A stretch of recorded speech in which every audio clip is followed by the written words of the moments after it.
formën më të sinqertë. Zotit ja shprehim gjitha falenderimet. Për Allahun dëshmojmë se është një, s'ka Zot tjetër po's Tij. Për atë dëshmojmë se atë që ai e përud në rrugën e vërtetë, s'ka kush që mund ta humbë. Ndërsa atë të cilin e lën në humbje, për cilin humbje është përcaktuar ai vet, s'ka kush që mund ta udhëzojë.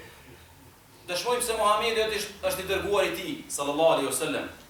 Është robi i Tij, është më i zgjedhur i njerëzimit.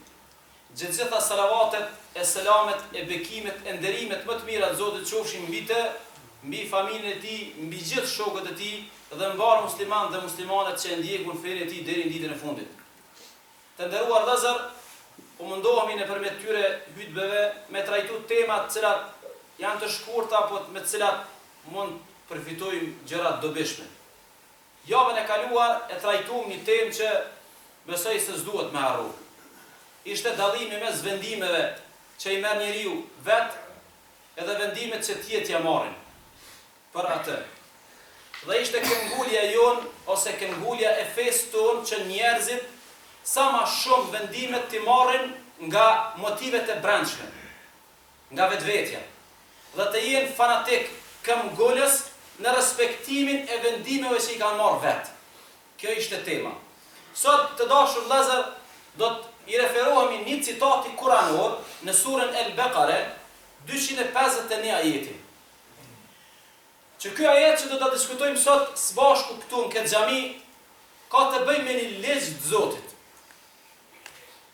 Sot shumë të janë ligjet e Allahut në Kur'an që kanë njëherë nuk po i interpretojmë sakt ose s'po i kuptojmë fare. Kurani të dashur vëllezër, njëra prej synimeve të librit shenjtë të Zotit është që të krijoj mendje të cilat bazohen ligjeve. Që të krijoj mendje të cilat i referohen ligjeve, mendojnë ligjërisht. Mendësi i cila varet prej ligjeve, sepse këtë botë e gjykojnë ligjet. Në këtë botë funksionohet me ligje.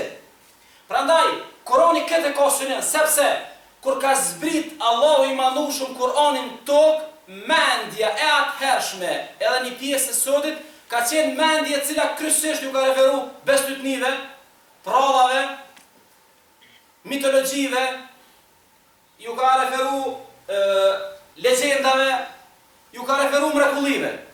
Së asoj dite, muslimant kanë qef me mrekullimi kry punë. Me shkop, me arë me lachet, me na hi karnikun qafe. Mendje të cilat kanë dëshirë me mrekullimi kry muhabetit. Kanë qef me legjenda. A keni pasa interesant është? Ma shumë populli jonë ka qef mja kalzu i legjend, se mja kalzu një ajet. Ma shumë ka qef mja kalzu një prall, se mja kalzu një ligj.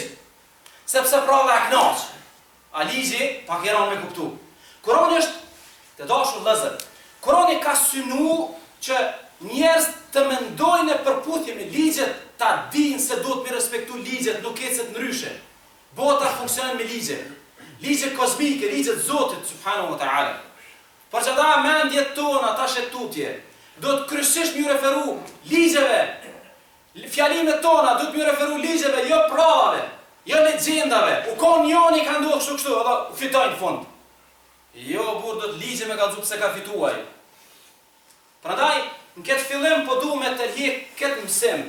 Kurani famlar, respektivisht Allahu i Madhëshëm, nëpërmjet librit të Tij ka dash me kriju mendje të cilat i referohen ligjeve. Edhe punojmë me ligje. Edhe dështimin dojmë me ditë pse ka dështu. Cilat ligje janë shkel që kemë dështu, edhe cilat ligje janë respektu që kemë fitu, sepse kemë fitu në përputhje me ligjet. Pelezojnë ligjin. 251 El-Beqare. وَلَوْلَا دَفْعُ اللَّهِ النَّاسَ بَعْضَهُمْ بِبَعْضٍ لَفَسَدَتِ الْأَرْضُ. Sikur Allahu mos të bënte njerëzit të shtyheshin e të ballafaqoheshin me njëri tjetrin, do të shkatërrojë bota.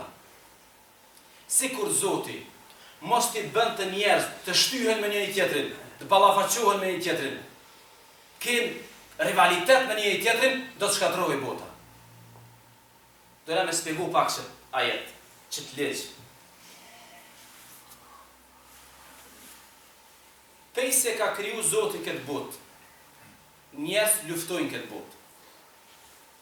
Idetë luftojnë këtë botë. Pikpamjet luftojnë këtë botë. Mirë po lufta është tre llojesh. Ose lufton e vërteta me të pavërtetën, ose lufton e pavërteta me të pavërtetën, ka konflikt brendshëm, ose lufton e vërteta me të vërtetën, prap konflikt i brendshëm. 3 konflikte i kemi këtë botë, të dashur vëllezër. 3 ballafaqime i kemi këtë botë. E para është kur ballafaqohet e vërteta me të pavërtetën. Prej ditës kur e ka kriju Zoti Hazreti Ademin, e deri në ditën e fundit, kur njët nuk ka munduar lufta mes të keqes dhe të mirës. Për çfarë s'do të më çudit? Na populli jon është interesant muhabetet e përditshme. Pse po ndodhin këto? Pse këta të shit kështu? O burra, kjo është ligji i jetës. Ky Zoti e ka kriju ligjin. Të këqijtë dhe të mirët kanë me luftu pa ndërprer. E hoq kush ka me fitu? Kanë me fitu që ata që jenë më të fortë gjithë. Veç funi ju takon të mirëve.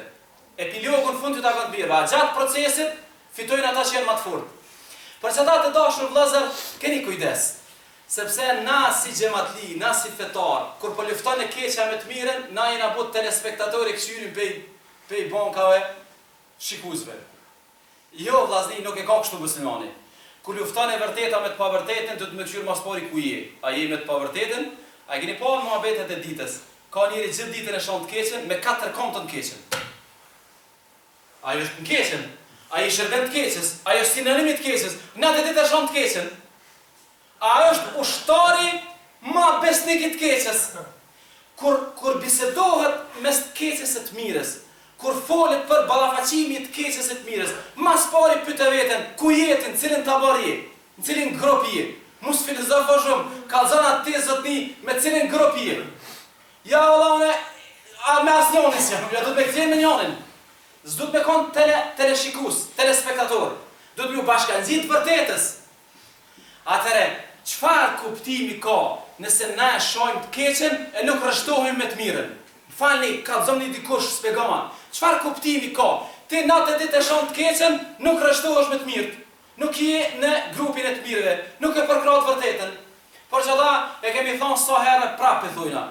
Ma mirë mu rreshtu me të mirën e me përkrah të mirën, se me qenë telespektatore me shot keqen. E dyta vllazni, e dyta është më rëndësi, kur e keqja lufton me të keqen. Kur e pavërteta ballafaqohet me të pavërtetën. A ndodh shpesh. Mirë po Kurani këtu na ka këshilluar një porosi të mirë. Njeriu i të vërtetës, kur e sheh që e pavërteta ka konflikt mes veti, do të më analizu mirë cila e pavërteta më afër të vërtetës, edhe ato me mbështet. Allahu i Madhnushëm, kur të lexoni surën Rum, e gjani aty një citat kur persianët kanë luftuar me romak. Romak janë qenë ftohtë librit, persianët kanë qenë idhujtar. Kurani çfarë flet këtu? Kurani flet që muslimanët emocionalisht kanë qenë me romak, sepse romak kanë qenë më afër besimit islam. Edhe decidimisht e ka përshkruar Zoti, yawma yafrahul mu'minuna bi nasrillah. Ditën kur fitojnë romak, muslimanët kanë mugzu. Pse kanë mugzu? A se romak janë të vërtetën? Jo, romak nuk janë të vërtetën, janë më afër të vërtetës. Për ata kur lufton e pavërteta me të pavërtetën, duhet me shiqu mirë cila më afër të vërtetës, edhe ato emocionalisht paktën me përkrah. Te treta i kena pak muhabetet më të lashe. E vërteta lufton me të vërtetën. E vërteta ballafaqohet me të vërtetën. Pyetja që kish ushtru këtu a ndodh mas pari? A ndodh njerëz të vërtetës, njerëz që janë hak? A është në këtë botë vetëm një hak, a ka shumë haka? A është e vërteta një, a mund të ketë më shumë se një të vërtetë? Të dashur vëllezër, ulemoja islam kanë bërë analizë të thellë këtë çështje dhe kanë thonë në përfundim 3 lloj të vërtetash janë këtë botë. Kisha dash xhamati, sidomos na që falim edhe në fe, kjo ligji fesë, me kuptu thellë këtë muhabet. E vërteta e parë është e vërteta absolute. Allahu është një, kjo është e vërteta absolute. Gjithçka që ka të bëjë me Allahun është e vërteta absolute. Këtu s'ka ballafaqim, këtu s'ka mos pajtim. E dyta është e vërteta e qartë. E vërteta e qartë, e vërteta e dukshme, e vërteta që s'don debat. Edhe këtu s'ka ballafaqim. E treta është e treta relative. E treta e cila mund të ketë këndvështrime ndryshme. A dini çapo lyp xhamati jon, krejt njerëz me menunet, krejt njerëz mu fal njëjt, krejt njerëz gabim është sepse një pjesë e çështjeve dytësore të fesë janë të vërteta relative. Por që ata ton kanë drejt. Një pjesë e çështjeve të fesë janë të vërteta relative, për cilat Imam Shafiu ka thonë, mendimi jam është i saktë me mundësi gabimi dhe mendimi tjetrit është gabim me mundësi saksie. Që ashtu duhet me pa një i tjetër në çështje dytësore, çështje sekondare. Njerëz të vërtetës munden mu ballavaçu me vetin në çështjet sekondare. Munden mu ballavaçu me vetin në çështjet e të vërtetës relative. Por që ta s'ka asnjë të keqe në çështjet relative, secili me pas mendimin, secili me pas hoxhën, secili me pas formën e vet, me gjithherë me edukat, me kulturë, me karakter të mirë, edhe me ato që i takon besimtarët. Për ata, krejt në fund, ju kisha porosit që kur të flasin për të vërtetën dhe kur flasin për ballavaçimin e të vërtetës me të vërtetën, do të mas pari me identifiku për cilën të vërtetë po flitet këtu. Se kem 3 lloje të vërtetash. Nëse flasim për tretën, s'ka të lashëm me pas diskutime, edhe mos pajtime s'ka probleme pas. Ndërsa nëse flasim për 2 të vërtetat e para, aty s'kem dilema, as s'kem përçarje dhe s'do të kem ballafaqime. Që kjo është ligji i prej ligjeve të Zotit. Ose kem me ditë me punu me këtë ligj, ose kem u bo fesad, sepse Zoti ka thonë, sikur Zoti mos kish leju, mos t'i kish bon njerëz mu shty me një tjetrin, mu ballavaçu me një tjetrin, i shkatru bota. Për që ata arabët e kanë një fjali, edhe është me këtë fjali për përmbylli. Thujnë me bo maca dhe mini, mu marrë vesh, shkatrohet dyqani. Me bo maca dhe mini, mu marrë vesh, prishet dyqani. Pse prishet dyqani? Se maca e ka bërsh me ru dyqanin, e mini e ka bërsh me prish. Edhe qështu njoni tjetëri tutet dhe dyqani jetë në regull. Po me bo ata 2 mu marrë vesh, për që ata dejnë ditë kiametit, Zoti gjithë botës ka me alon 2 superfuqi. Kur dejnë ditë kiametit s'ka me veç një superfuqi. Sepse 2 ati tutën njëna tjetërës edhe zgudzojnë me bo fesat madhë në tokë. Këtë e ligjet e Zotit. Selamu alaikum wa rahmatullahi wa barakatuh.